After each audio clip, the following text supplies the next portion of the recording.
بسم الله الرحمن الرحيم. يا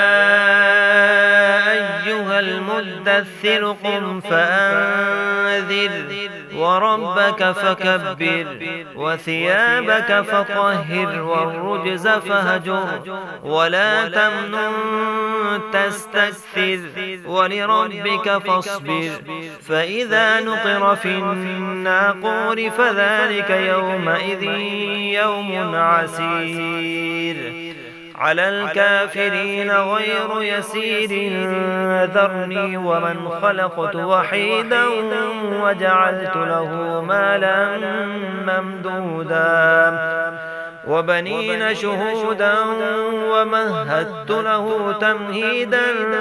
ثم يطمع أن أزيد كلا إنه كان لآياتنا عنيدا سأرهقه صعودا إنه فكر وقدر فقتل كيف قدر ثم قتل كيف قدر ثم نظر ثم عبس وبسر ثم أدبر واستكبر فقال إن هذا إلا سحر يؤثر إن هذا إلا قول البشر سأصليه سقر وما أدراك ما سقر لا تبقي ولا تذر لواحة للبشر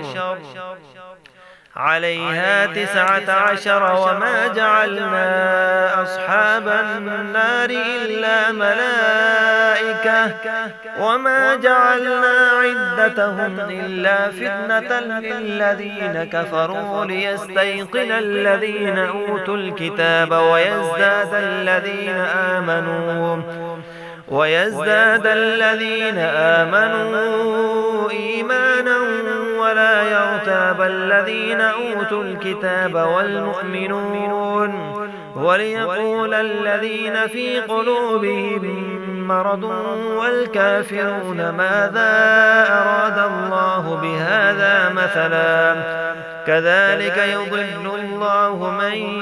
يشاء ويهدي من يشاء وما يعلم جنود ربك إلا هو وما هي إلا ذكرى للبشر كلا والقمر والليل إذ أدبر والصبح إذا أسفر إنها لإحدى الكبر نذيرا للبشر لمن شاء منكم أن يتقدم أو يتأخر كل نفس بما كسبت رهينة إلا أصحاب اليمين في جنات يتساءلون عن المجرمين ما سلككم في سقر قالوا لم نك من المصلين ولم نك نطعم المسكين وكنا نخوض مع